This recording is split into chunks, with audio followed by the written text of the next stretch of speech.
The gunshot that echoed across the Wyoming Canyon in late summer of 1876 wasn't meant for killing, but it certainly got Florence Shepard's attention as she crouched behind a cluster of sage, her leather-bound journal pressed against her chest. She had been sketching a golden eagle's nest when the crack of the rifle sent every bird within a mile radius scattering into the cloudless sky. Florence bit back a curse that would have scandalized her colleagues back at the Boston Natural History Society and carefully peered around the dusty shrub to locate the source of the disturbance. Her entire expedition to catalog the wildlife of the Wyoming Territory had been fraught with complications, but having some trigger-happy fool scare off her subjects was becoming an almost daily frustration.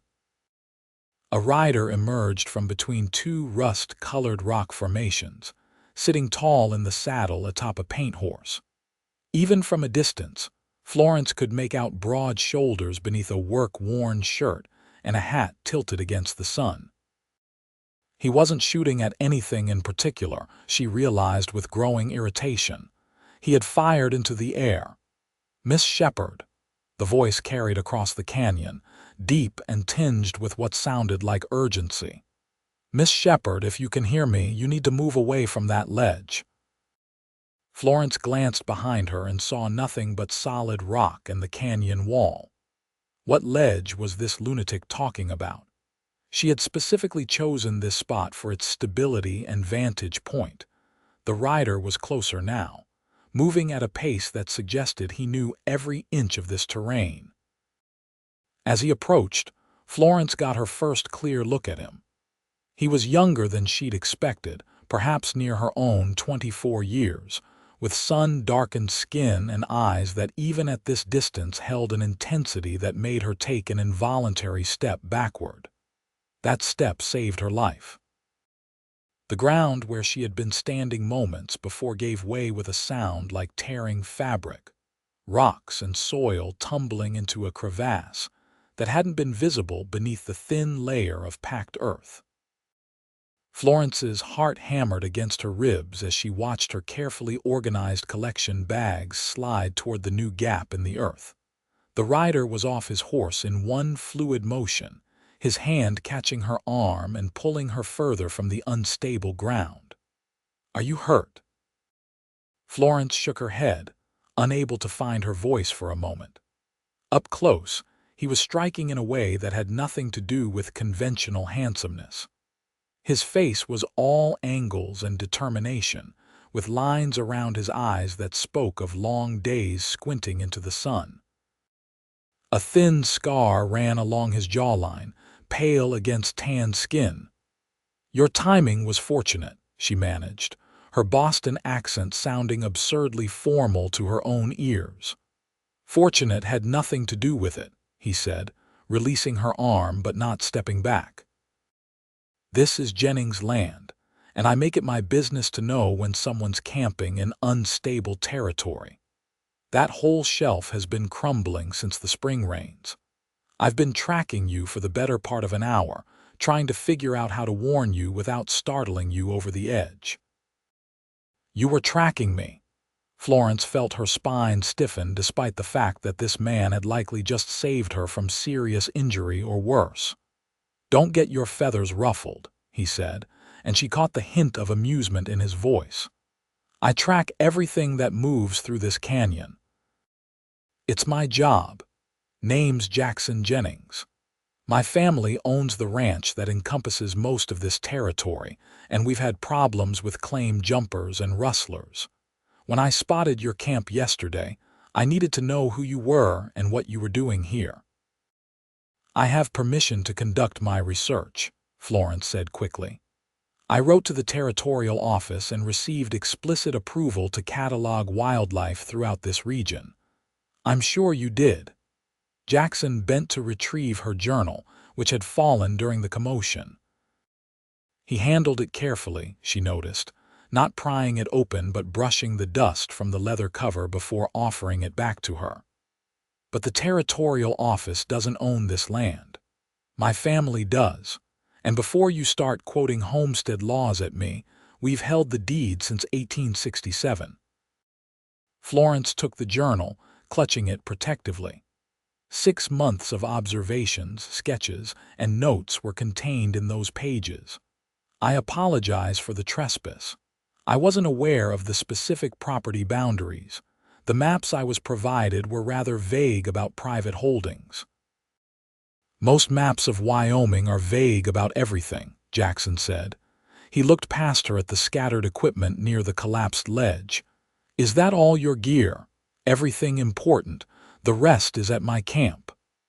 Where you set up camp is also on unstable ground, he said flatly. The whole western shelf of this canyon is unreliable. You're lucky you didn't fall through in your sleep. Florence felt heat rise to her cheeks, though whether from embarrassment or anger she couldn't quite tell. I appreciate your concern, Mr. Jennings, but I've been camping in wilderness areas for 3 years now. I know how to assess terrain. Then you assessed wrong. There was no malice in his words, just a stating of facts that somehow made it worse. Look, I'm not trying to run you off or make you feel foolish, but I've lived on this land my entire life. I know where a horse can step safely and where a jackrabbit would fall through. If you're going to be cataloging wildlife in this area, you need to know the same. Something in his tone made Florence pause. It wasn't condescension exactly, though it rubbed against her independent nature. It was the voice of someone who genuinely understood the land in a way her academic training had never taught her. I suppose I could benefit from local knowledge, she admitted carefully. Jackson's expression shifted, something that might have been respect crossing his features. That's a better answer than I expected. Most folks from back east would rather die than admit they don't know everything. He glanced at the sun, gauging the time with practiced ease. It's going to be dark in a few hours. Let me help you gather your things and I'll show you where you can set up camp safely. There's a spot near the ranch house with a good spring and solid ground. You'll have better wildlife viewing there anyway. The deer come down at dawn, and we've got a beaver colony that's been building in the creek for 2 generations. I wouldn't want to impose on your family, Florence said, though the offer was tempting. A reliable water source would make her work considerably easier. You wouldn't be imposing. The ranch house is big enough that you'd barely know anyone else was there, and the camping spot I'm thinking of is a good 1/4 mile from the main buildings. You'd have privacy for your work. Jackson was already moving toward her scattered equipment, picking up sample bags and a tin collecting box with the same care he'd shown her journal. Besides, my mother would have my hide if she knew I let a woman camp out in the canyon alone with rock slides and cougars and God knows what else. Cougars? Florence's interest was immediately piqued. I haven't been able to document any large predators yet. The tracks I've found have been inconclusive. We've got at least 3 adults in the territory, Jackson said. There's a big male who prowls the North Ridge, and a female with 2 near-grown cubs who prefer the canyon areas. They're usually not a problem for humans, but usually isn't the same as never. As they worked together to gather her equipment, Florence found herself studying Jackson with the same attention she gave to her wildlife subjects. He moved with an economy of motion that spoke of someone comfortable in his own skin, someone who never wasted energy on unnecessary actions. His hands were calloused but gentle as he packed her fragile specimens. When he spoke, it was with a slow deliberateness that she was beginning to understand came not from slowness of thought, but from careful consideration. By the time they had everything loaded onto his horse, and her temporary camp dismantled, the sun was indeed lowering toward the horizon, painting the canyon walls in shades of amber and rose. Florence had never been particularly interested in scenery for its own sake. She left that to painters and poets, but even she had to admit there was something magnificent about the way the light transformed the rough landscape. "You ride?" Jackson asked, nodding toward the horse. "Not well," Florence admitted.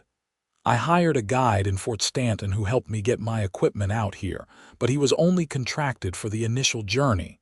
I've been managing on foot since then." "Fort Stanton's a good 60 miles from here," Jackson said, genuine surprise in his voice. "You've been walking this territory for your research?" "It's the best way to observe wildlife without disturbing them," Florence said, hearing the defensive note creep into her voice. "Horses make noise and leave scent trails that alert animals long before you can get close enough for proper documentation." Jackson was quiet for a moment, then nodded slowly. "That's actually smart. Most people wouldn't think of it that way, but you're right. I've done my best tracking on foot." He swung up into the saddle and extended his hand down to her. "But right now, we need to cover ground faster than walking allows.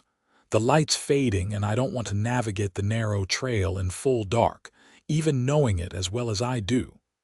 Florence hesitated only a moment before taking his hand. His grip was firm and steady as he pulled her up behind him. She had to wrap her arms around his waist to keep her balance, feeling the solidity of him through the worn cotton of his shirt. It was unexpectedly intimate, and she found herself grateful that he couldn't see the flush she felt burning in her cheeks. The ride to the ranch took them through terrain that Florence had been specifically trying to reach for days. Jackson pointed out landmarks as they went: a natural spring hidden in a grove of cottonwoods, a rocky outcropping where hawks nested, a meadow where he'd once counted over 100 pronghorn antelope gathered at dawn. He spoke about the land with a knowledge that rivaled any naturalist she'd ever met, but his understanding was different, more personal. He didn't just know what lived here.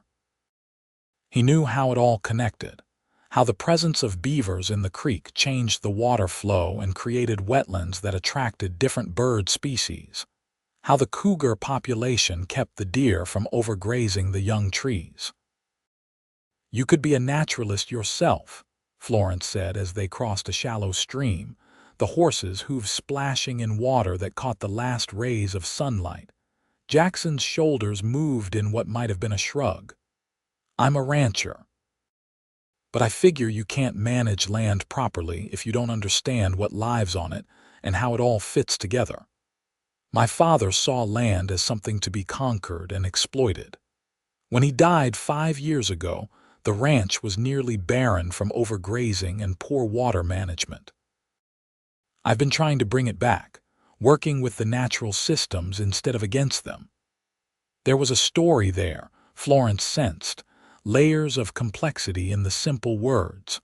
Before she could probe further, they crested a rise and the ranch spread out before them in the valley below. It was larger than she'd expected, though nothing like the grand estates she'd seen back east. The main house was a solid 2-story structure built from local stone and timber, with a wide porch that wrapped around 3 sides. Several outbuildings dotted the property, including a large barn, a stable, and what looked like a bunkhouse. Fenced pastures stretched into the distance, and she could see cattle grazing in the fading light, dark shapes against the golden grass. "It's beautiful," Florence said, and meant it. "It's home," Jackson replied simply. As they rode down toward the buildings, Florence saw a woman emerge onto the porch, wiping her hands on an apron. Even from a distance, Florence could see the resemblance in the woman's stance and the set of her shoulders. "Family. You brought company," the woman called out as they approached. She was perhaps in her late 40s, with gray threading through dark hair pulled back in a practical bun. Her face was weathered by sun and wind, but her eyes were sharp and curious as she studied Florence. "Found her camping on the west shelf," Jackson said, dismounting and then helping Florence down. "Thought she'd be safer closer to the house." "The west shelf?" The woman's expression shifted to alarm. "That whole area is crumbling. You could have been killed." "So I've been informed," Florence said dryly. "I'm Florence Shepard. I apologize for the intrusion. I'm conducting a wildlife survey for the Boston Natural History Society, and I wasn't aware I was on private land." "Boston?" The woman's face lit up. "I haven't met anyone from back east in years." "I'm Margaret Jennings, Jackson's mother, and it's no intrusion at all. We don't get many visitors out here, and certainly none doing anything as interesting as cataloging wildlife." She looked at her son. "You're setting her up at the creek camp." "That was my thought," Jackson said, already unloading Florence's equipment from the horse. "Nonsense. It's nearly dark and she's had a scare. She can stay in the guest room tonight and get properly settled tomorrow in daylight." Margaret's tone suggested this was not up for debate. "Come inside, Miss Shepard. You must be exhausted, and I have stew that's been simmering all day." Florence opened her mouth to protest, to insist that she was perfectly capable of setting up camp in the dark, but her stomach chose that moment to growl loudly enough to be heard. Margaret laughed, a warm sound that eased some of Florence's discomfort. "That settles it. Jackson, put her things in the guest room. Miss Shepard, come with me. You can wash up and then we'll get some food into you." As Florence followed Margaret into the house, she glanced back to see Jackson watching her with an expression she couldn't quite read. Then he touched the brim of his hat in a small gesture of acknowledgement and turned toward the barn, her equipment carefully balanced in his arms. The interior of the ranch house was simpler than Florence's family home in Boston, but it had a warmth that her childhood home had always lacked. The furniture was sturdy and well made, the floors polished to a soft gleam. Woven rugs added splashes of color, and the walls held a mix of practical items and personal touches: a rifle mounted above the fireplace, a collection of interesting rocks on a shelf, a framed drawing that looked like it had been done by a child's hand. Margaret led her to a small washroom and provided soap and towels that smelled faintly of lavender. "Take your time," she said kindly. "Supper will be ready when you are." Alone for the first time since the ground had collapsed beneath her, Florence allowed herself a moment to simply breathe. The day had gone in directions she never could have anticipated when she'd woken that morning. She washed the dust and sweat from her face and hands, combed her hair into some semblance of order, and tried to compose herself back into the professional, capable naturalist she prided herself on being. When she emerged, she found the dining table set for three, with Margaret ladling thick stew into bowls. Jackson had returned from stabling the horse and was washing up at a basin near the door. With his hat removed, Florence could see his hair was dark brown with hints of copper where the sun had lightened it. "Sit, please," Margaret insisted, gesturing to a chair. "Jackson says you've been working in the territory for some time. Have you been camping alone this whole while?" "I have," Florence said, accepting a bowl of stew that smelled better than anything she'd eaten in weeks. "I prefer working alone. It allows me to move quietly and observe natural behavior without the disruption a larger party would cause." "That's brave," Margaret said, settling into her own seat. "Or foolish, depending on your perspective. This is rough country, and it's not kind to anyone who doesn't respect its dangers. Mother spent 3 years homesteading alone after my father died," Jackson said, his tone carrying both pride and something else Florence couldn't identify. "Before she remarried anyway. If anyone understands making it on your own in this territory, it's her." "You remarried?" Florence asked, then immediately regretted the personal question. "I apologize, that's none of my business." "It's fine," Margaret said, though a shadow crossed her face. "I married a man named William Foster 2 years after Jackson's father passed. He was a good man, a merchant from Fort Stanton, but he died last winter from pneumonia, so it's just Jackson and me now trying to keep this ranch running." She reached across the table and squeezed her son's hand briefly.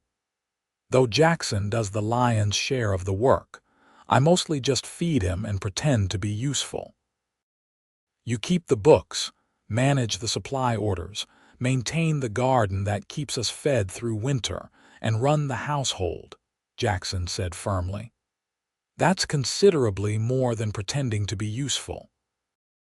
The easy affection between mother and son was evident, and Florence felt a small pang of something that might have been envy. Her own relationship with her parents was cordial but distant. They had been baffled by her interest in natural sciences and barely concealed their disappointment when she chose education and fieldwork over marriage and society. "Tell us about your work," Margaret urged. "What exactly are you documenting?"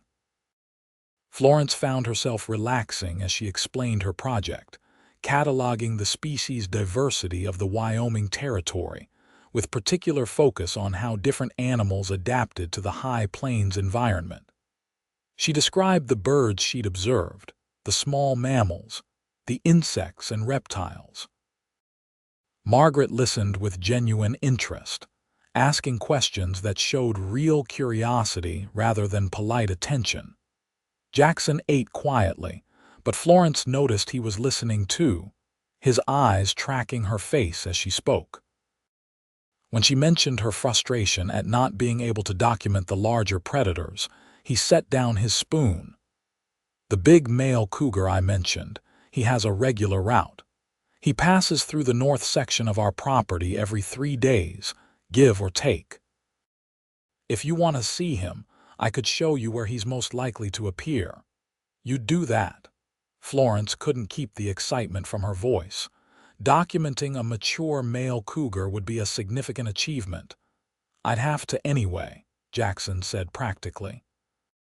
"I'm not letting you wander the property alone until you know the safe areas from the dangerous ones. Might as well make the excursions productive for your research." There was logic in his words, but Florence still felt a flicker of irritation at the implication that she needed supervision. She'd been managing on her own for weeks before Jackson Jennings appeared with his warnings and his assumptions about her capabilities. As if reading her thoughts, Margaret spoke up. "My son has a tendency to be overbearing when he thinks someone's safety is at stake. It comes from a good place, but I know it can be aggravating. Feel free to tell him to back off if he gets too controlling." Jackson had the grace to look slightly embarrassed. "I'm just trying to help." "And it is appreciated," Florence said carefully. "I'm simply not accustomed to depending on others for my work. I've built my career on being self-sufficient." "Self-sufficient is admirable," Jackson said, meeting her eyes directly. "Foolhardy isn't. There's no shame in accepting help when you're in unfamiliar territory." Before Florence could formulate a response that wouldn't sound defensive, Margaret stood and began collecting empty bowls. "It's late and we're all tired. This discussion can wait for morning. Miss Shepard, let me show you to your room." The guest room was small but comfortable, with a real bed that looked impossibly luxurious after weeks of sleeping on the ground. Margaret provided a nightgown and assured Florence that her own clothes would be washed and ready by morning. Alone in the quiet room, Florence moved to the window and looked out over the darkened landscape. Somewhere out there in the night, the wildlife she'd dedicated her life to studying were going about their lives, hunting and hiding, raising young and claiming territory. She'd come to Wyoming to document them, to add to the scientific understanding of these creatures and their habits. She hadn't expected to encounter someone like Jackson Jennings, someone who seemed to understand the natural world in a way that both complemented and challenged her own knowledge. He was frustrating and presumptuous, but he was also clearly capable and knowledgeable. Working with him could give her access to observations that might take months to achieve on her own. It was purely practical, she told herself. Professional collaboration, nothing more. But as she lay down in the comfortable bed, her last thought before sleep claimed her was the memory of sitting behind Jackson on his horse, her arms around his waist, and the solid, steady strength of him against her. Morning came with birdsong and the smell of coffee drifting up from the kitchen below. Florence dressed quickly in her own clothes, which she found cleaned and folded on a chair by the door. Margaret's efficiency was remarkable. Downstairs, she found Jackson already up and eating breakfast. He looked up when she entered, and she noticed he'd shaved, the sharp line of his jaw now clearly visible. "Morning," he said. "Mother's out checking the chickens. Help yourself to coffee and biscuits." Florence poured herself coffee and took a biscuit, noting it was still warm from the oven. "What time do you usually start work?" "Been working since dawn," Jackson said. "But I cleared my morning to help you get set up properly. I thought we could stake out your camp area and then, if you're interested, head up to the North Ridge. The cougar was through there yesterday evening, which means he'll likely be back tomorrow or the day after. We can scout the location and set up a blind for you to observe from." The offer was generous, and Florence knew it. "That would be very helpful, thank you." They worked together through the morning, setting up a proper camp near the creek that ran through the property. The spot Jackson had chosen was perfect, sheltered by cottonwoods but with clear sightlines to the water where animals would come to drink. He helped her arrange her equipment, offering suggestions but never overriding her decisions. When he saw how she organized her specimens and notes, he nodded with clear approval. "You're methodical," he observed. "That's good. The land rewards patience and attention to detail." "Those are the foundations of good science," Florence replied, carefully arranging her collecting jars. "And good ranching," Jackson said. "Maybe we're not so different, your work and mine." Florence paused, considering his words. "I suppose we both study how living things interact with their environment. I do it to expand human knowledge. What's your purpose?" Jackson was quiet for a moment, his eyes distant. "To be a better steward than my father was." He saw the land as something to be used up and moved on from. "I want to prove that you can make a living from the land while also protecting it, keeping it healthy for future generations." He seemed to catch himself, as if realizing he'd revealed more than intended. "That probably sounds foolish to someone with real education." "It doesn't sound foolish at all," Florence said softly. "It sounds like conservation, which is a principle many naturalists support but few people practice. If more ranchers thought as you do, these territories would be much healthier." Something shifted in Jackson's expression, a wall coming down that Florence hadn't fully realized was there. "My father built this ranch through sheer force of will and complete disregard for anything but profit. When I started trying to change his methods, we fought constantly. He died thinking I was going to destroy everything he'd built. Sometimes I'm not sure he was wrong." "Are the cattle healthy?" Florence asked. "Healthiest in the region." "Is the land recovering from overgrazing significantly?" "The grass is coming back, and we're seeing wildlife return that hadn't been in this area for years." "Then your father was wrong," Florence said firmly. "You're not destroying what he built.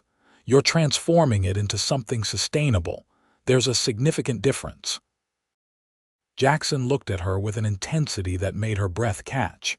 "You say that with such certainty." "I'm a scientist. I deal in observable evidence.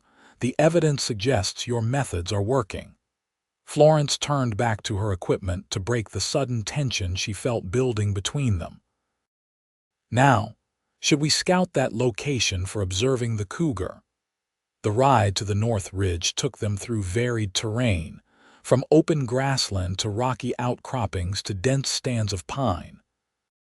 Jackson maintained a steady commentary as they traveled, pointing out animal signs that Florence would have missed, tracks in soft earth, scat that indicated diet and health, scrapes on tree bark that marked territory.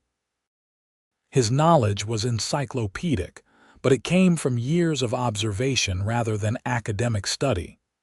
"There," Jackson said quietly, drawing his horse to a stop and pointing toward a cluster of boulders. "See the deer carcass." Florence squinted and finally made out the remains partially hidden in shadow. "I see it. That's the cougar's kill from 2 days ago. He'll have fed from it once and then left it to return later. See how it's positioned."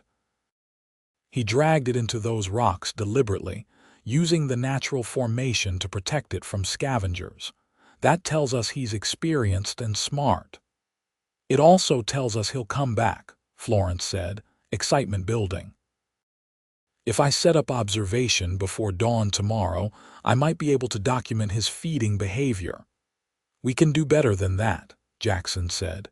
He dismounted and offered his hand to help her down.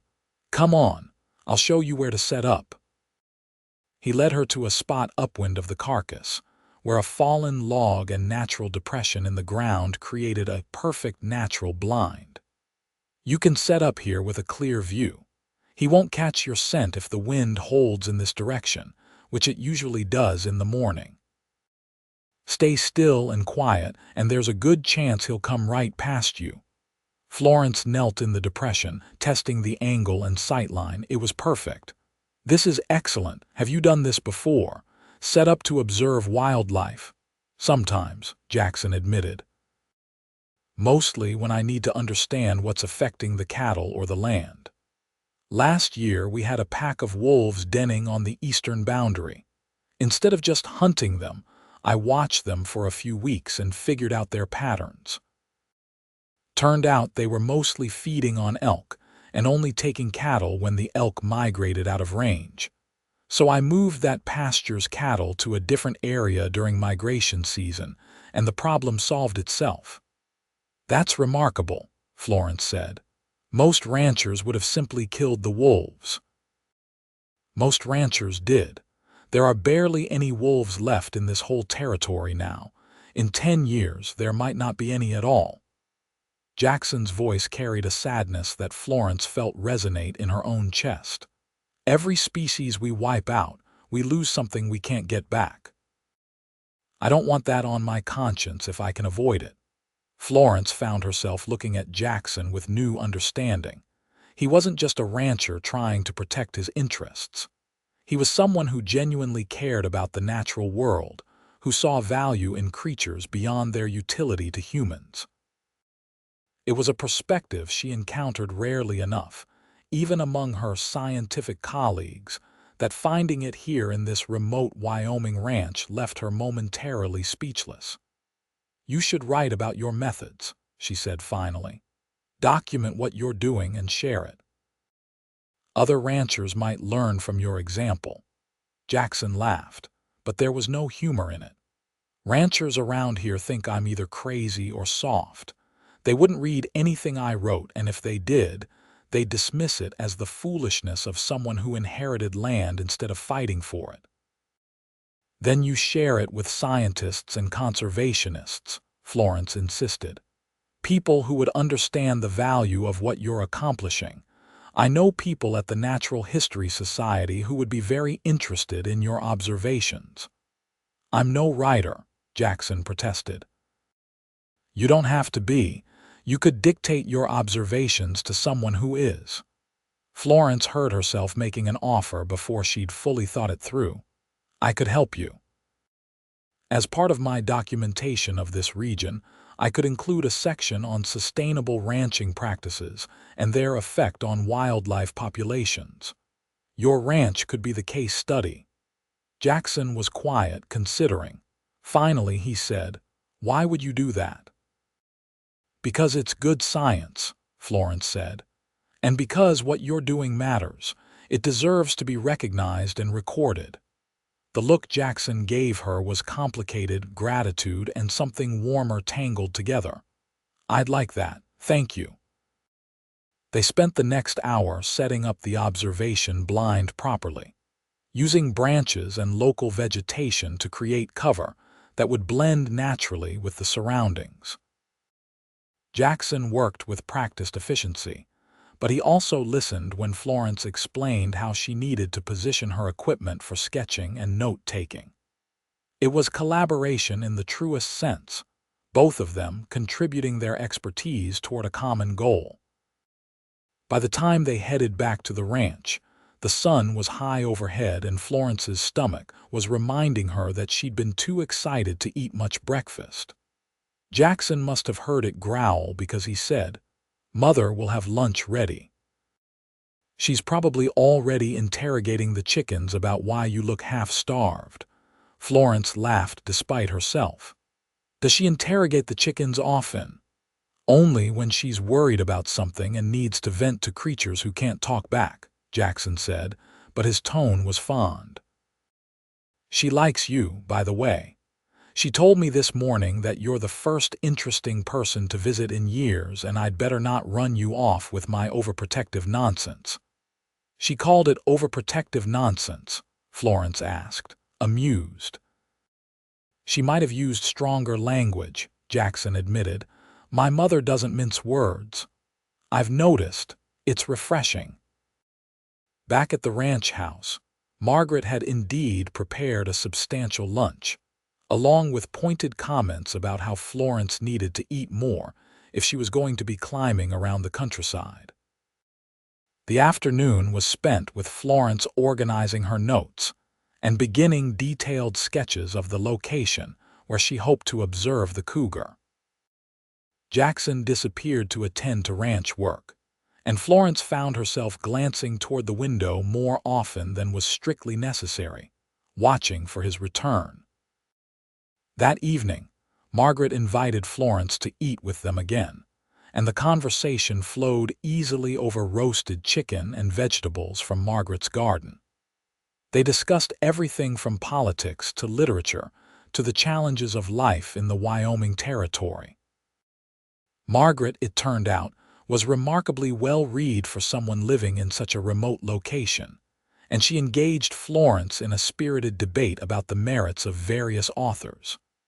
Jackson's father thought reading was a waste of time, Margaret said at one point, her tone neutral but her eyes sharp. "He burned half my books when we first married, said I needed to focus on practical matters. I hid the rest and replaced them slowly over the years. After he died, Jackson rode all the way to Cheyenne and bought me every book he could carry back.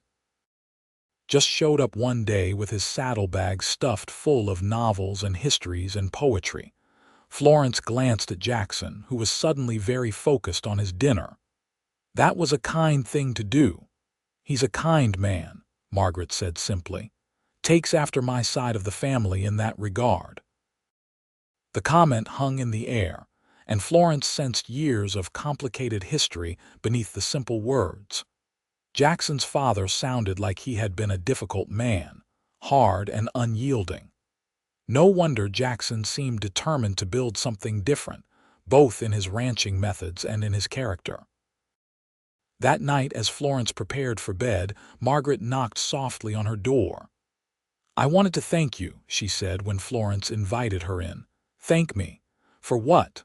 "For looking at my son like he's someone worth knowing," Margaret said. "For treating his ideas about the land with respect instead of dismissal. You don't know how rare that is." Florence felt heat rise to her cheeks. "His methods are scientifically sound. Of course I respect them." "It's more than that, though, isn't it?" Margaret's smile was knowing but kind. "Or it could be if you let it. Mrs. Jennings, I'm only here temporarily. My work will eventually take me back to Boston or to other territories. I can't afford to become attached to places or people." "Can't afford to, or are afraid to?" Margaret asked gently. Then, before Florence could formulate an answer, she patted her hand. "Never mind. I'm an old woman sticking her nose where it doesn't belong. Sleep well, dear. Tomorrow's your big day observing that cougar." Florence woke in darkness before dawn, her mind immediately alert with anticipation. She dressed quietly and crept downstairs to find Jackson already in the kitchen, packing supplies into a saddlebag. "Morning," he said softly. "I made coffee and packed some food in case we're out there longer than expected. You ready?" The ride through pre-dawn darkness was an exercise in trust. Florence had to rely completely on Jackson's knowledge of the terrain, on his ability to navigate safely when she could barely see the ground beneath the horse's hooves. He moved with confidence, though, and she found herself relaxing into the rhythm of the ride. They reached the observation blind just as the eastern sky was beginning to lighten from black to deep blue. Jackson helped her settle into position, making sure she had everything she needed within easy reach. "I'm going to move off a ways," he whispered. "Far enough that I won't interfere with your observation, but close enough to help if something goes wrong. If you need me, just call out. Sound carries well in this canyon." Florence nodded, already focusing on the area around the deer carcass. Jackson squeezed her shoulder once, a brief gesture of encouragement, and then he was gone, moving silently into the growing light. The wait was long and required every bit of patience Florence had cultivated through years of field work. She remained absolutely still as the sun crept above the horizon, painting the rocks in shades of gold and pink. Birds began their morning songs, and she spotted deer moving cautiously through a distant meadow. A hawk circled overhead, riding the early thermals. And then, just when her muscles were beginning to ache from holding one position, he appeared. The cougar materialized from between two boulders like a ghost taking solid form. He was magnificent, easily 6 feet from nose to tail, with a tawny coat that seemed to glow in the early light. He moved with absolute confidence, every muscle rippling beneath smooth fur. Florence's hand moved almost automatically, her pencil capturing the curve of his spine, the position of his ears, the way he paused to scent the air before approaching his kill.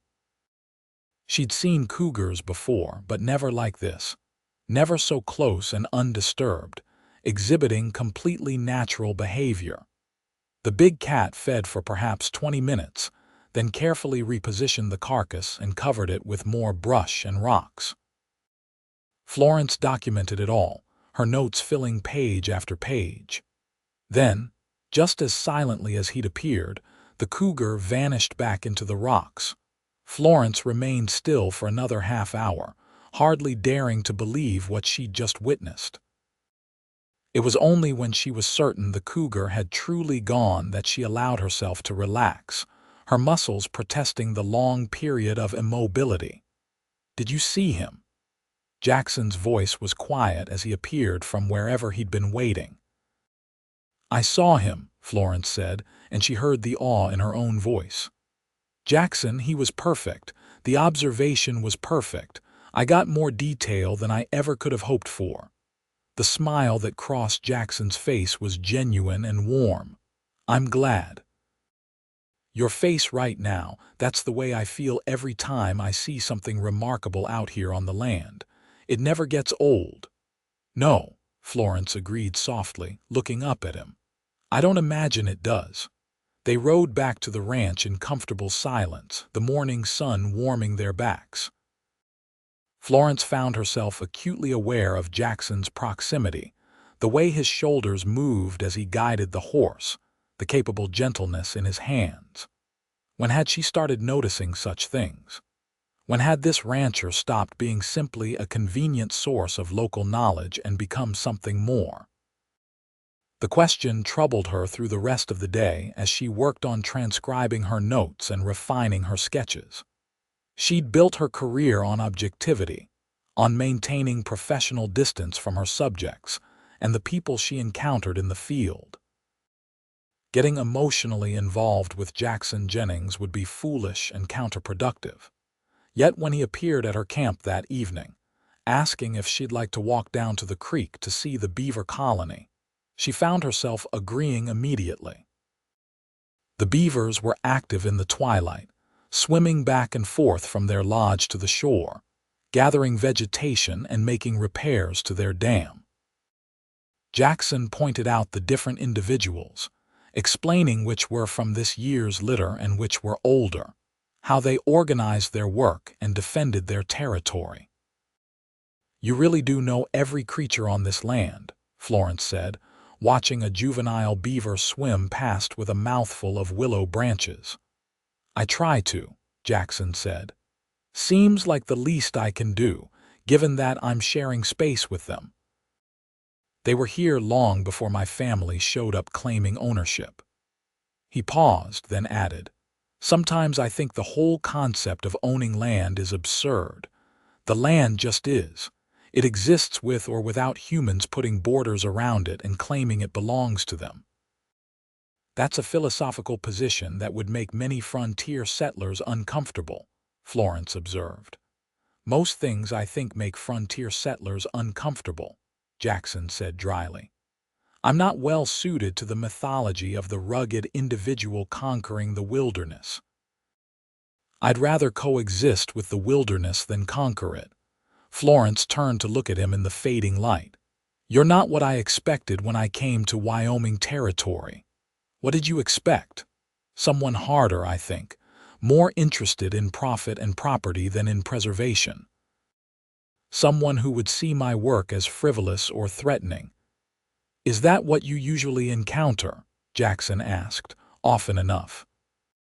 Florence thought of the ranchers who had denied her access to their land, the townspeople who had looked at her like she was crazy for wanting to document animals instead of shoot them. "Most people don't understand why I do what I do. They think studying wildlife is a waste of time, that animals are only valuable if they can be eaten or sold or used somehow." "Those people are fools," Jackson said bluntly. "Everything in nature has value, even if we're too ignorant to understand what it is. The more we learn about how it all fits together, the better we can make decisions about how to live alongside it." It was exactly what Florence believed, expressed in simpler terms than her academic colleagues would use, but no less valid for that. She found herself moving closer to him, drawn by a connection that went deeper than simple attraction. "Florence," Jackson said quietly, and the way he said her name made her breath catch. "I need to tell you something before this goes any further." "This?" Florence whispered, though she knew exactly what he meant. "Whatever is happening between us," Jackson said.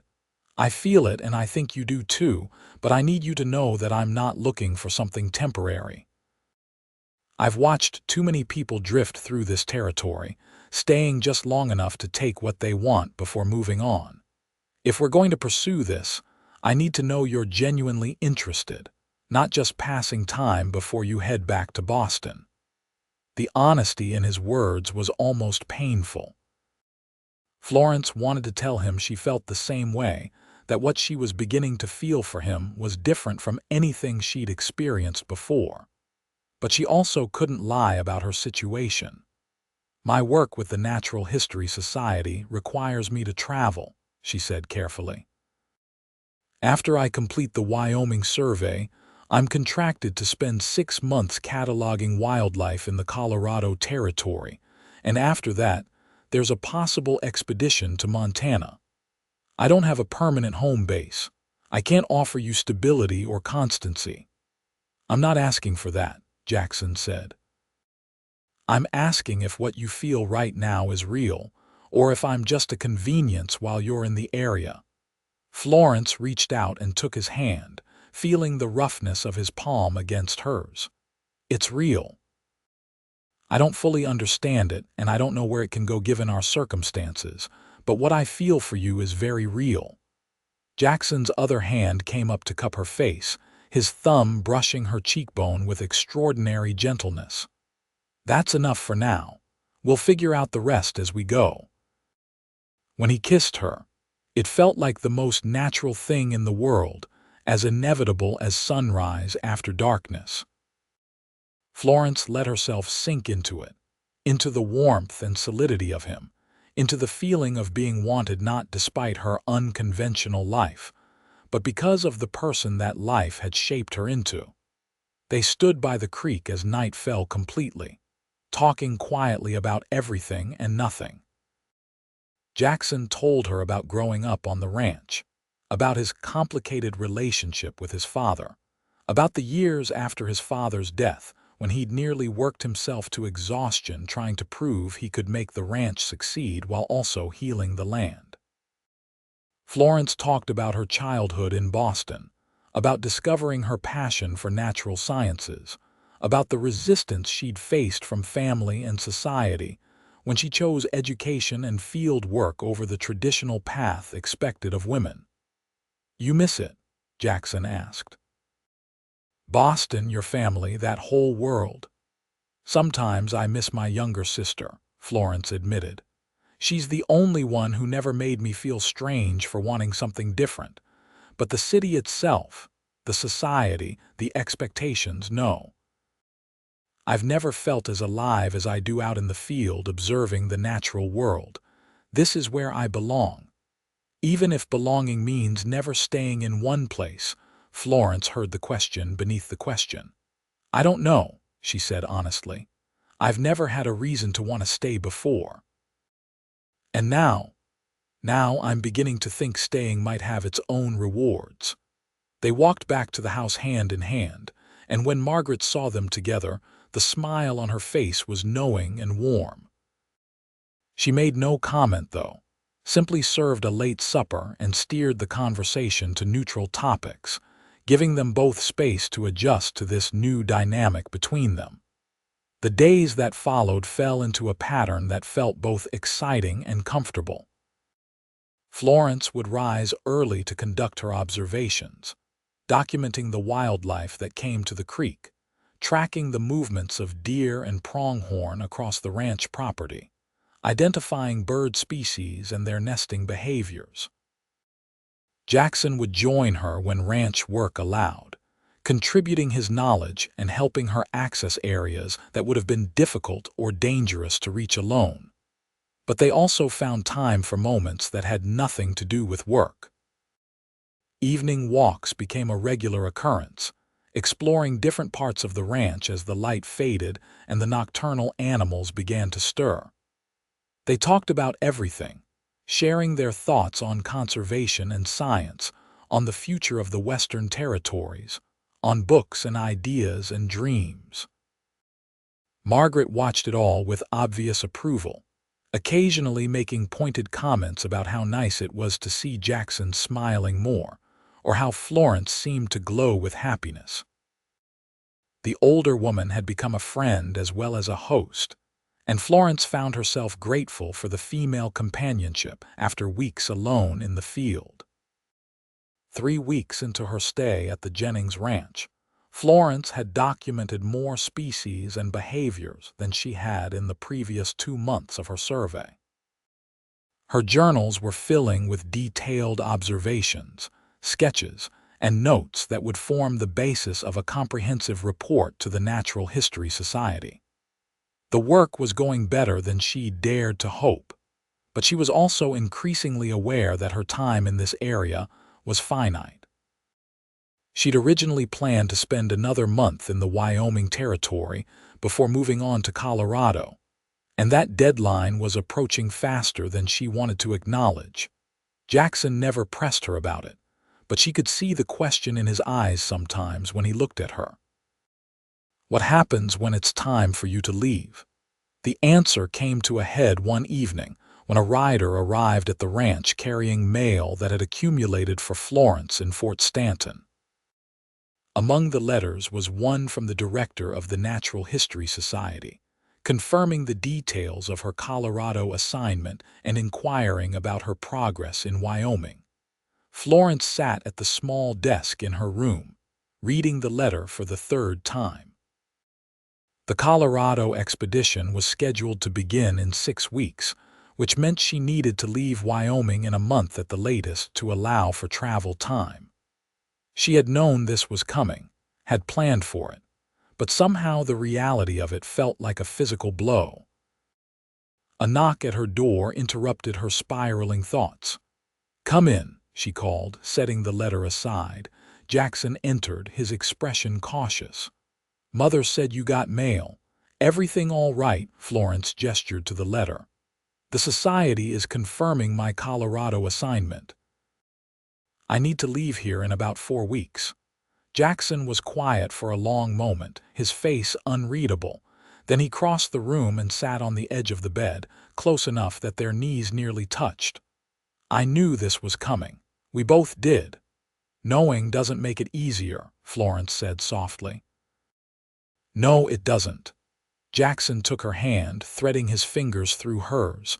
"I've been thinking about this a lot, about what it would mean if we want to make this work beyond your time here." "And what did you conclude?" "That I'm willing to try if you are." He met her eyes directly.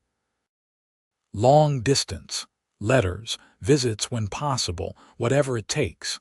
I know your work is important and I'm not going to ask you to give it up, but I also can't pretend I'm okay with just letting you walk away and never seeing you again."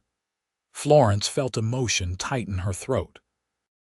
"Jackson, the kind of relationship you're describing, it wouldn't be easy. I could be gone for months at a time. We'd have no way to communicate except through occasional mail.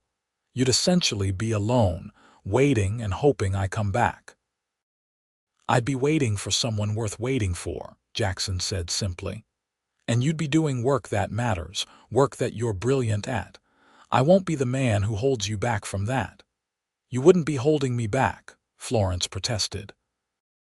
"If anything, working with you has made me better at what I do.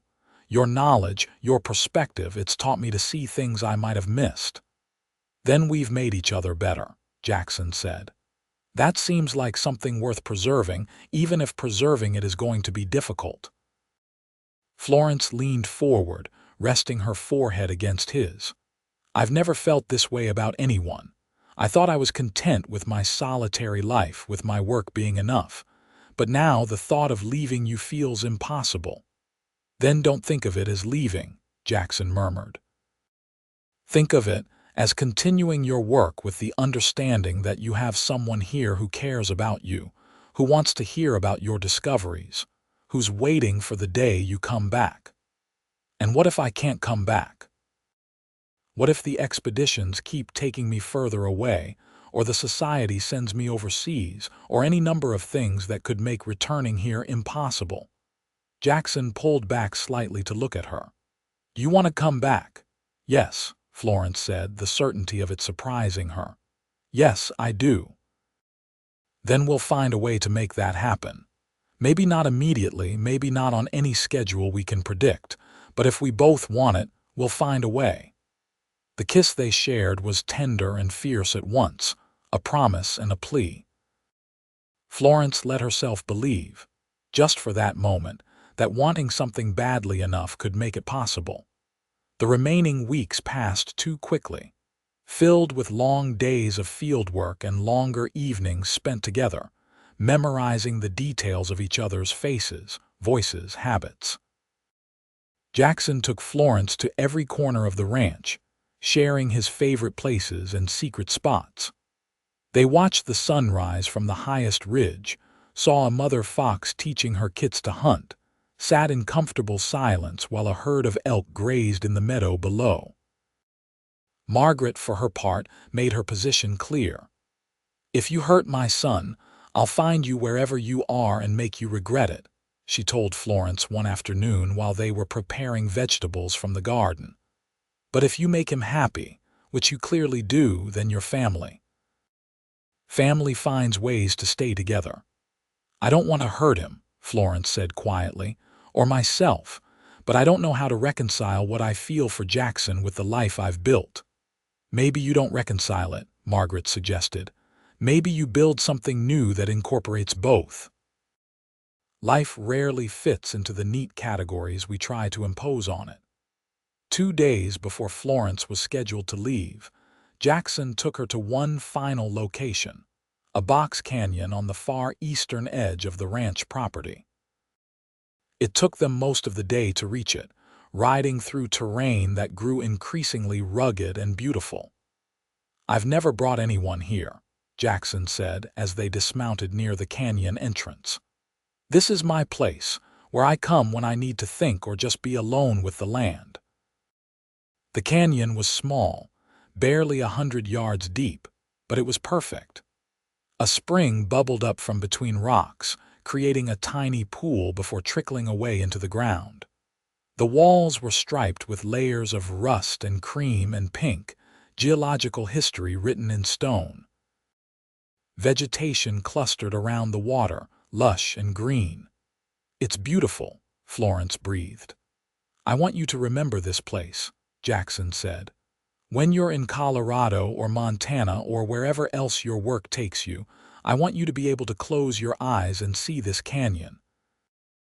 Remember that it's here and I'm here, waiting for you to come back and see it again."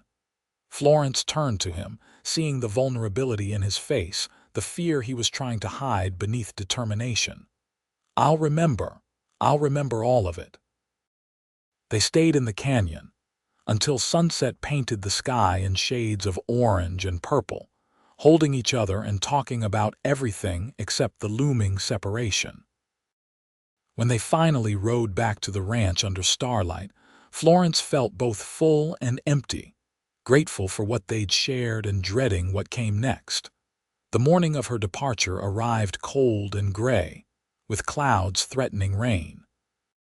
Florence packed her equipment methodically, each item a reminder of the work she'd accomplished and the experiences she'd had. Margaret insisted on preparing a substantial breakfast, though none of them had much appetite. "You'll write," Margaret said firmly as she pressed a package of food into Florence's hands. "And not just professional updates. I want to know how you're doing, what you're seeing, all of it." "I will," Florence promised, embracing the older woman tightly. "Thank you for everything. For your hospitality and your friendship, and for raising such a remarkable son." "He is remarkable, isn't he?" Margaret's eyes were bright with unshed tears. "You take care of yourself out there, and come back when you can." Jackson had arranged for a wagon to take Florence and her equipment to Fort Stanton, where she could catch the stage south. He drove the wagon himself, and they made the journey mostly in silence, the weight of unspoken words heavy between them. At Fort Stanton, Jackson helped her unload her equipment and arrange for its transport. The stage wasn't due to leave for another hour, and they stood together in awkward limbo, neither wanting to say goodbye but knowing it was inevitable. "I'm going to miss you," Florence said finally, the words inadequate for the depth of what she felt.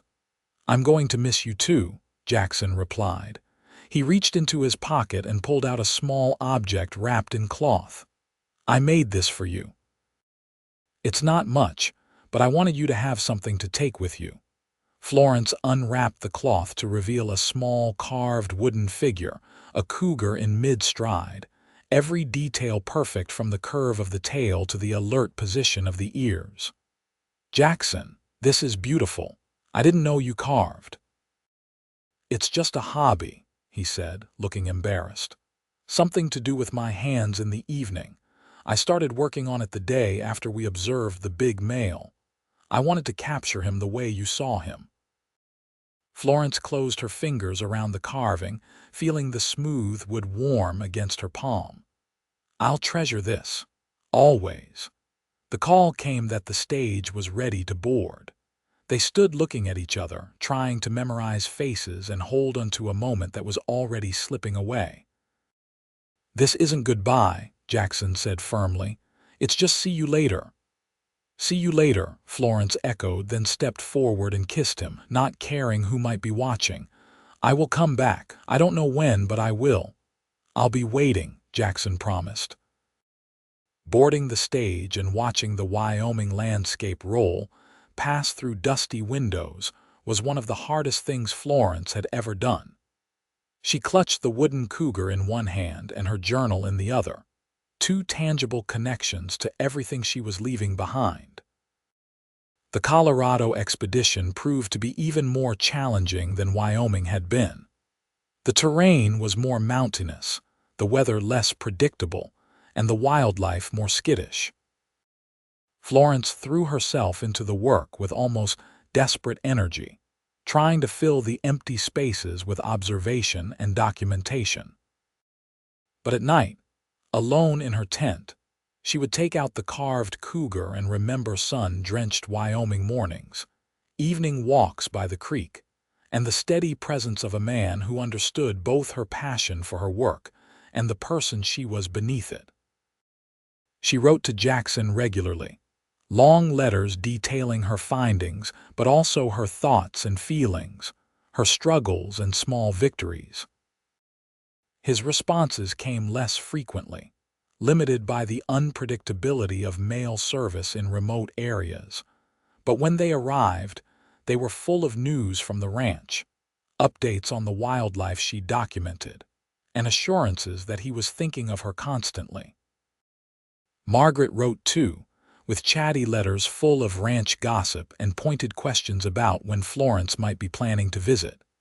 The older woman's correspondence became a lifeline, a reminder that somewhere in Wyoming there were people who cared about her beyond her professional accomplishments. 3 months into the Colorado assignment, Florence received a letter from the Natural History Society with an unexpected proposal. They wanted to fund a comprehensive wildlife survey of the entire Wyoming Territory, a multi-year project that would involve establishing a permanent research station. And they wanted Florence to lead it. She read the letter 3 times, her heart pounding. A permanent research station in Wyoming would mean she could base herself in one location instead of constantly moving. It would mean stability, the chance to conduct long-term observational studies instead of rushed surveys. It would mean she could be near Jackson, but it would also mean turning down other opportunities, limiting her geographical scope, potentially stalling her career advancement.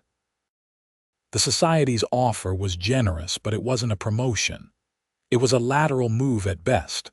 Florence stared at the letter for hours, weighing options and considering consequences. What did she really want?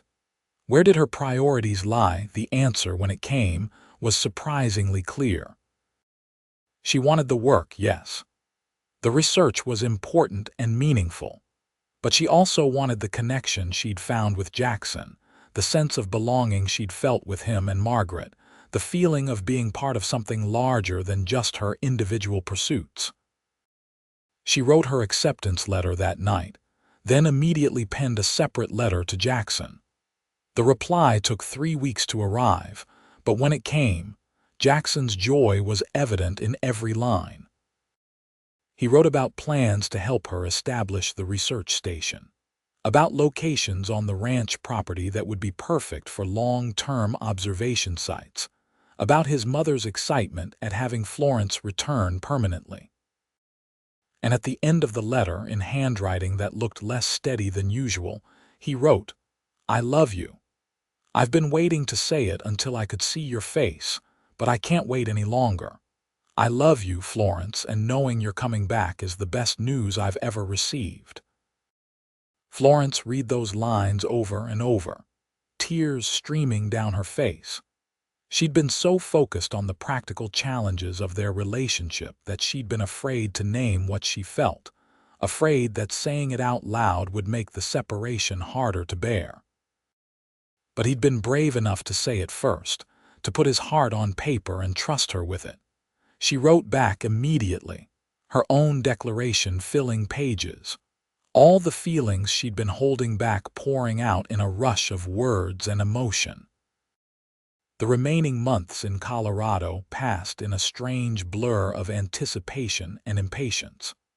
Florence completed her survey with characteristic thoroughness, but her thoughts were increasingly focused on Wyoming, on the research station she would build, on the life she might create there. When she finally boarded the stage north in early autumn of 1877, her equipment was joined by 2 trunks of personal belongings. She'd given up her rented room in Boston, sold or donated most of her possessions, and committed fully to making Wyoming her home. The journey seemed to take forever, each stop and delay a frustration. But finally, on a cool October morning, the stage rolled into Fort Stanton and Florence saw Jackson waiting at the station, leaning against a wagon with his hat pulled low against the sun. He looked up as the stage approached, and the smile that crossed his face made Florence's heart skip. Before the stage had fully stopped, she was at the door, and then she was in his arms, breathing in the familiar scent of sun-warmed cotton and leather and home. "You came back," Jackson said against her hair. "I told you I would," Florence replied, pulling back just enough to see his face. "I love you. I should have said it before I left, but I was afraid." "I know," Jackson said. "I was afraid too, but some things are worth being afraid for." They stood there holding each other while the stage driver unloaded equipment and other passengers disembarked, and Fort Stanton went about its business around them. Nothing else mattered except this moment, this reunion, this choice they'd both made to try building something together. The ride back to the ranch was filled with conversation, both of them talking over each other in their eagerness to share everything that had happened during the months apart. Jackson told her about the location he'd found for the research station, a sheltered valley with access to multiple ecosystems and good water. Florence described her Colorado findings and her plans for the Wyoming project. Margaret was waiting on the porch when they arrived, and she pulled Florence into a fierce hug before stepping back to look at her critically. "You're too thin. We'll fix that. Come inside and tell me everything." The house felt like coming home in a way Florence's childhood home never had. After supper, she and Jackson walked down to the creek, following the path they'd taken so many times before. "I have something I need to ask you," Jackson said when they reached the beaver pond. "I've been rehearsing it for months, but now that you're here, all my planned words seem inadequate." Florence turned to face him, her heart pounding. Jackson took her hands in his. "I know we're doing everything backward. I know you just got back and you have a research station to build and work to focus on. But I also know that I want to spend my life with you, building something together, learning from each other, being partners in every sense of the word. Florence Shepard, will you marry me?" The yes that burst from Florence came from somewhere deep and certain, a truth she'd known since the moment she'd agreed to return to Wyoming. Yes, yes, absolutely yes. The kiss they shared was interrupted by a whoop of joy from the direction of the house, where Margaret was undoubtedly watching from a window. They broke apart laughing, and Jackson produced a simple gold band from his pocket. "It was my grandmother's," he said, sliding it onto her finger. "Mother gave it to me before I left to meet your stage. She said it was about time I made an honest woman of you." "Your mother has strong opinions about my honesty?" Florence asked, amused. "My mother has strong opinions about everything," Jackson replied, "but especially about you. She's been planning this wedding since the day you left." Margaret had indeed been planning, as became evident over the following weeks. While Florence worked on establishing the research station, selecting sites and organizing her equipment, Margaret coordinated with the small community around Fort Stanton to arrange a wedding. "Nothing too fancy," Margaret insisted, "but nice enough to mark the occasion properly. You're only getting married once." The wedding took place on a clear November morning at the ranch, with the county judge officiating and what seemed like half of Fort Stanton in attendance. Florence wore a simple dress that Margaret had helped her alter, and Jackson wore his best shirt and a new hat for the occasion. When the judge pronounced them married and Jackson kissed her, Florence felt a completeness she'd never experienced before. This wasn't the ending of her independence or her work. It was the beginning of a partnership that would make both stronger. The research station took shape over the following months, with Jackson working alongside Florence to build observation platforms and storage facilities.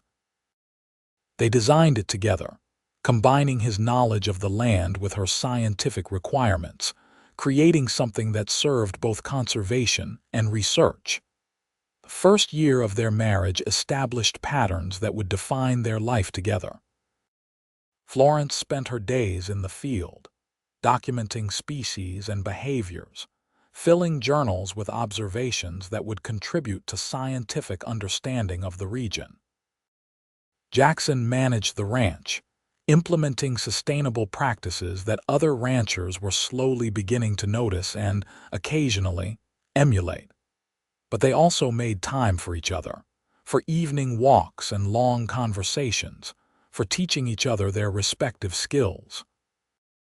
Florence learned to ride properly, to read weather patterns and animal signs the way Jackson did. Jackson learned to sketch and take field notes, to see the wildlife he'd always lived alongside with new scientific appreciation. Margaret thrived on having them both around, managing the household with cheerful efficiency, and occasionally inserting herself into their projects with helpful suggestions and pointed commentary. In the spring of 1878, Florence discovered she was pregnant. The news filled her with a complicated mix of emotions, joy and fear and uncertainty about how motherhood would affect her work. Jackson, seeing her struggle, took her hands and said, "We'll figure it out together. You don't have to choose between being a mother and being a naturalist. We'll make room for both." And they did. When their son was born in December of that year, a healthy boy they named James after Jackson's grandfather, they adjusted their routines to accommodate the new life they'd created. Margaret was an enthusiastic grandmother, delighted to watch the baby while Florence conducted observations or Jackson worked the ranch. Florence discovered that motherhood didn't diminish her capacity for scientific work. It expanded it. She saw the natural world with new eyes, understanding maternal behavior in ways she never had before, recognizing the fierce protectiveness and patient teaching that characterized so many species. James grew into a curious, active toddler who seemed to have inherited his parents' love of the outdoors. By the time he was 3, he was accompanying them on short field expeditions, learning to sit quietly and observe, to recognize different bird calls and animal tracks. The research station flourished, attracting attention from naturalists and conservationists around the country. Florence's reports and papers, many co-authored with Jackson as he documented the ranch's sustainable practices, were widely read and respected. Other scientists began visiting the station to conduct their own studies, and the Jennings Ranch became known as a model for conservation-minded land management. In 1882, Florence gave birth to a daughter they named Frances after Florence's sister. Frances proved to be as independent and strong-willed as her mother, and as patient and observant as her father. Margaret doted on both grandchildren, teaching them to read and garden, filling their lives with stories and love. The years passed in a rhythm of seasons and work, challenges and triumphs. The ranch continued to prosper, the research station expanded, and the family grew in love and understanding. Florence never stopped her field work, though it evolved as the children grew, becoming something they often did together as a family. Jackson's sustainable ranching methods slowly gained acceptance in the region, as other ranchers noticed that the Jennings cattle were consistently healthier and the land more productive. He began receiving invitations to speak at agricultural meetings, sharing the knowledge he'd developed through years of careful observation and experiment. In 1885, when James was 7 and Frances was 3, Florence received an invitation to present her research at a major scientific conference in Washington. It was a significant honor, recognition of the work she'd accomplished over nearly a decade in Wyoming. "You should go," Jackson said immediately when she showed him the invitation. "This is important." "It's 3 weeks away from home," Florence protested. "3 weeks away from you and the children and the station." "And we'll be here when you get back," Jackson said firmly. "Florence, you've built something remarkable here. You deserve to be recognized for it. Don't turn down opportunities because you think you have to choose between your family and your work. We support both." Margaret agreed enthusiastically, already planning how she and Jackson would manage the children in Florence's absence. "Go show those Eastern scientists what real fieldwork looks like," she said. "Make them understand that the best research happens when you respect the land and the creatures you're studying." The conference was a success beyond Florence's expectations. Her presentation on long-term wildlife observation and sustainable land management was met with enthusiasm and serious interest. Several institutions expressed desire to fund similar research stations in other territories, using the Wyoming station as a model. But the best part of the trip was coming home. When the stage rolled into Fort Stanton and she saw Jackson waiting with James and Frances, their faces lighting up at the sight of her, she knew with absolute certainty that she'd made the right choices.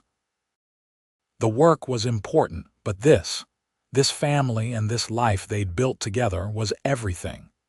The children grew, and the research station continued to expand.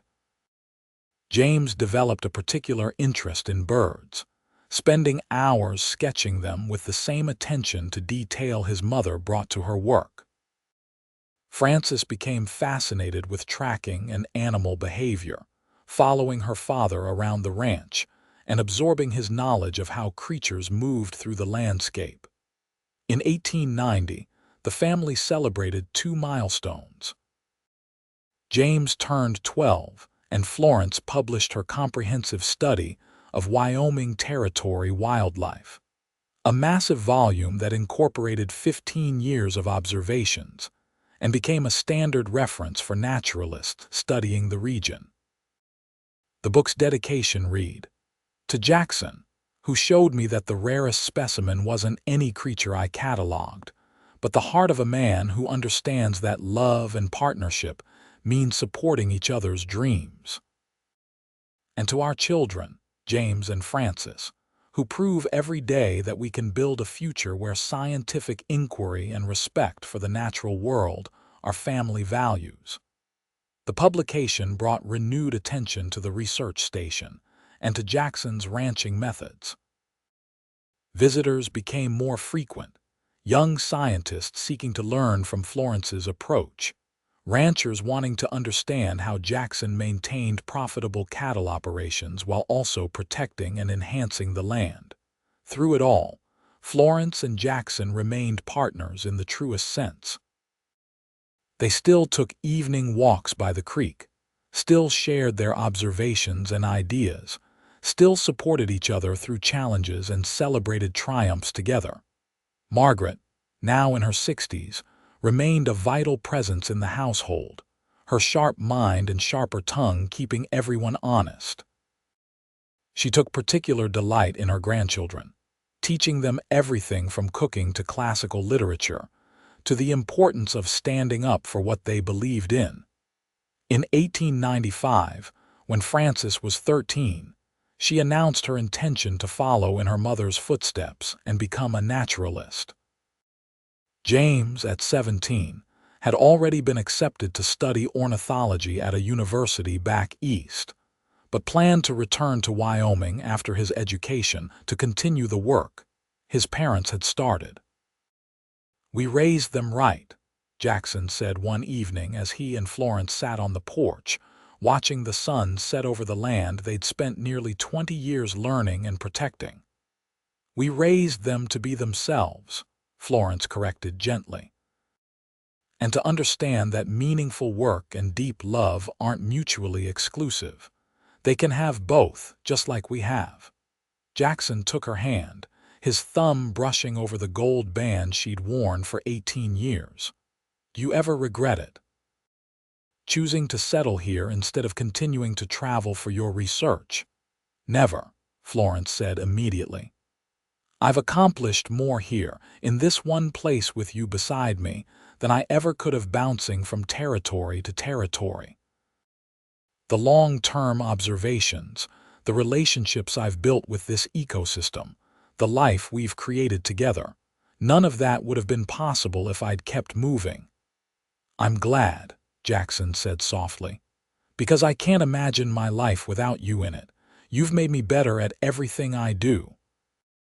We've made each other better, Florence said, echoing words he'd spoken years ago when she'd been preparing to leave for Colorado. That's what partnership means. They sat in comfortable silence as twilight deepened, the sounds of the ranch settling for the night surrounding them. Somewhere in the distance, a coyote called and was answered by another. The creek burbled its constant song. An owl hooted from the cottonwoods. Inside the house, they could hear Margaret helping Frances with her homework while James practiced a presentation he was preparing about migration patterns. The sounds of family, of home, of a life built on mutual respect and shared purpose. The years continued to pass, bringing changes and challenges, but also deep satisfaction. James completed his studies and returned to establish his own research focus on the ranch, studying bird populations with the same dedication his mother had brought to broader wildlife surveys. Frances accompanied Florence into the field regularly, learning the patient art of observation and documentation. When Margaret passed away peacefully in her sleep in 1899, the family mourned deeply, but also celebrated a life well lived. She'd seen her son transform from an isolated rancher fighting against his father's legacy into a respected voice for conservation. She'd watched her grandchildren grow into capable, thoughtful young adults. And she'd embraced Florence not just as a daughter-in-law, but as the daughter she'd never had. She was so proud of you, Jackson told Florence as they sorted through Margaret's belongings. She kept every article you published, every mention of the research station in scientific journals. She used to read them to anyone who'd listen. She was proud of you too, Florence said, holding up a folder of newspaper clippings about Jackson's ranching innovations. Look at this. She documented your entire career.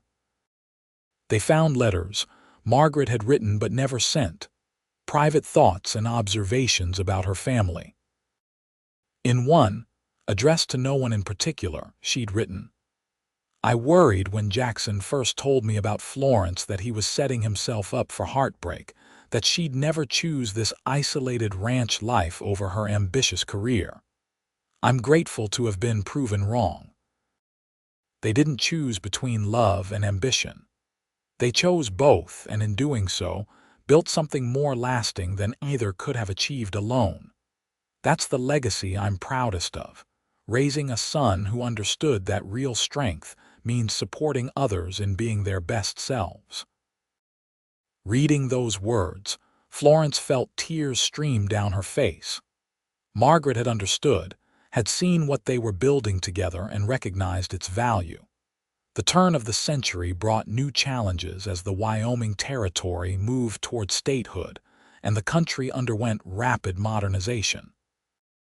But the principles Florence and Jackson had established, sustainable land management, respect for wildlife, the integration of scientific observation with practical land use, remained relevant and increasingly necessary as development pressures mounted. In 1905, James married a fellow ornithologist he'd met at university, and they established their own research station in the northern part of the ranch property. Frances, at 23, was conducting groundbreaking work on predator-prey relationships and had published several well-received papers. "Our children are surpassing us," Jackson said with evident pride as he and Florence attended a lecture Frances gave at the university in Laramie. "That's exactly what should happen," Florence replied. "Each generation should build on what came before, taking it further. We gave them a foundation. What they do with it is up to them." But Florence and Jackson weren't finished with their own work. In their 50s now, they continued their research and ranch management, but with a new focus on training the next generation of naturalists and conservation-minded ranchers. The research station became a teaching facility as well as an active research site, hosting students and early career scientists who wanted to learn fieldwork methods and long-term observational techniques. On their 25th wedding anniversary in 1903, Jackson took Florence back to the Box Canyon where he'd taken her just before she'd left for Colorado all those years ago. It looked much the same, though they had aged and the world around them had changed dramatically. "I told you I'd be waiting," Jackson said as they stood by the spring, "and you came back." "I'll always come back," Florence said. "This is home, your home." "What would you say to the younger version of yourself?" Jackson asked. The woman who was so determined to be independent and self-sufficient that she almost walked away from this. Florence thought about it carefully. "I'd tell her that being independent doesn't mean being alone. That the strongest partnerships are ones where both people are free to pursue their passions and support each other in doing so. That love isn't a limitation, it's an expansion of what's possible." "What would you tell younger me?" Jackson asked. "I'd tell you that you were brave to put your heart out there, to risk rejection by loving someone whose life didn't fit conventional patterns. And I'd tell you that your instinct was right, that working with the land instead of against it would prove more valuable than anyone expected." They stayed in the canyon until sunset, just as they had a quarter-century before, holding each other and marveling at the life they'd built. The years continued to unfold with their mix of joys and sorrows, triumphs and challenges. James and his wife had 3 children who grew up climbing trees and learning to identify species before they could read. Frances eventually married a fellow researcher and continued her groundbreaking work on wildlife behavior. Florence's research station became internationally recognized, drawing scientists from around the world who wanted to learn from the decades of continuous observation data. Jackson's sustainable ranching methods were adopted widely across the West, helping to prevent the kind of environmental degradation that plagued less carefully managed lands. In 1915, as they approached their 60s, Florence and Jackson were invited to Washington to receive recognition for their contributions to conservation science and sustainable agriculture. It was a long way from that day in 1876, when a collapsing ledge had brought them together. "Do you ever think about that first meeting?" Florence asked as they prepared for the trip. "How easily things could have gone differently, all the time," Jackson admitted. "If I'd been delayed in checking that section of the canyon, if you'd set up camp somewhere else, if either of us had been less willing to admit we didn't know everything. So many small choices led us here. I'm glad for every one of them," Florence said. The recognition ceremony was grand and formal, exactly the kind of social event Florence had spent most of her life avoiding. But standing beside Jackson as they accepted awards for their life's work, she felt a deep sense of satisfaction. They'd proven that it was possible to be successful in both love and career. That partnership didn't mean sacrifice, but rather multiplication of possibilities. Their children and grandchildren attended the ceremony, 3 generations of a family built on mutual respect, scientific curiosity, and deep love for the natural world. Watching James present his own research and Frances receive recognition for her published work, Florence felt the kind of pride that only comes from seeing the values you've lived embodied in the next generation. Back home in Wyoming, they settled into a comfortable rhythm for their later years. They still walked the ranch every day, though perhaps at a slower pace than before. Florence still kept meticulous field notes, documenting changes in species populations and behaviors over decades. Jackson still managed the ranch, though James had taken over most of the day-to-day operations, implementing new innovations while maintaining the core conservation principles his father had established. On quiet evenings, they would sit on the porch and page through Florence's journals, remembering the observations they'd made together, the discoveries small and large, the moments of wonder that had characterized their shared life. "I was cataloging wildlife," Florence said one evening, "but you showed me the rarest specimen of all." "Your heart," Jackson guessed, a smile playing at his lips. "Actually, no," Florence said, taking his hand. "You showed me your heart, your capacity for love and patience and partnership. That was rarer than any cougar or wolf or eagle. A man who could see a woman's ambition and intelligence not as threats, but as gifts. A man who could build a life based on cooperation rather than dominance, both with the land and with his partner." Jackson was quiet for a moment, then said, "I think we showed each other. You taught me that scientific observation could deepen rather than diminish wonder. That understanding how something works makes it more miraculous, not less. That was its own rare gift." They sat together as the stars emerged overhead, the same stars that had looked down on the Wyoming landscape for millennia, witnessing the passage of countless lives. But this life, this partnership they'd forged between science and love, between ambition and commitment, between independence and togetherness, felt uniquely precious. Florence thought about the young woman who'd arrived in Wyoming Territory 40 years earlier, determined to prove herself through solitary achievement, convinced that success meant never depending on anyone else. She'd been so certain she knew what she wanted, what she needed. She'd been wrong in the best possible way. What she'd found here was better than anything she'd imagined. A partner who challenged and supported her, a family built on shared values, work that mattered not just to the scientific community, but to the land and creatures she studied, and a love that had grown deeper and more complex with every passing year. In the summer of 1920, Florence and Jackson celebrated their 42nd wedding anniversary, surrounded by 3 generations of family. The ranch was thriving. The research station was training its 15th cohort of young scientists, and the conservation practices they'd championed were now considered standard rather than radical. James had expanded the bird research program and was working with universities across the country. Frances had just published a definitive work on mammalian behavior that was being hailed as groundbreaking.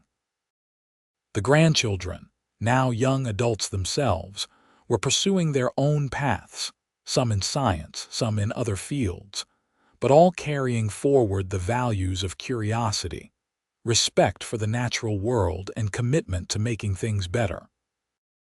"We did all right," Jackson said as they watched their family gathered around the long table Margaret had once presided over. "We did better than all right," Florence corrected. "We built something that will outlast us." Not just the research station or the ranch, but the idea that you can honor both love and ambition, that partnerships work best when both people are free to be fully themselves. That autumn, as they walked through the golden landscape they'd spent a lifetime learning and protecting, Florence said, "If I could go back and tell that young woman frantically cataloging wildlife while camping on unstable ground one thing, do you know what it would be? What? Jackson asked. That the most important discovery she'd make wouldn't be documented in any journal. It would be the realization that opening her heart didn't mean limiting her horizons. It meant expanding them in ways she never imagined possible. Jackson pulled her close, and they stood together on the land. They devoted their lives to understanding and preserving. Around them, the wildlife they'd studied for decades went about their lives, the hawks circling overhead, the deer moving cautiously through the distant trees, the beavers working steadily on their dam in the creek below.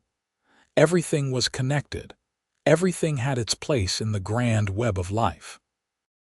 And Florence and Jackson had found their place within it, not as separate individuals pursuing isolated goals, but as partners building something larger than themselves. As the sun set over the Wyoming landscape they'd called home for over 40 years, Florence leaned against Jackson's shoulder and smiled. She'd come here to catalog the wildlife, to document and study and understand the natural world. Instead, she'd found something rarer than any specimen she could have captured in her notebooks. She'd found a love that enhanced rather than constrained, a partnership that made both of them better, and a life rich with purpose and connection. The rancher had indeed shown her the rarest specimen, his heart, open and generous and true. And in return, she'd given him hers, creating between them something that would endure long after they were gone, a legacy of love and science and respect for the natural world that would influence generations to come. It was, Florence reflected as twilight deepened around them, the best catalog entry she'd ever made, even if it was one that could never be properly documented in any scientific journal. Some discoveries, the most important ones, could only be lived and felt and cherished. And she had cherished every moment of it.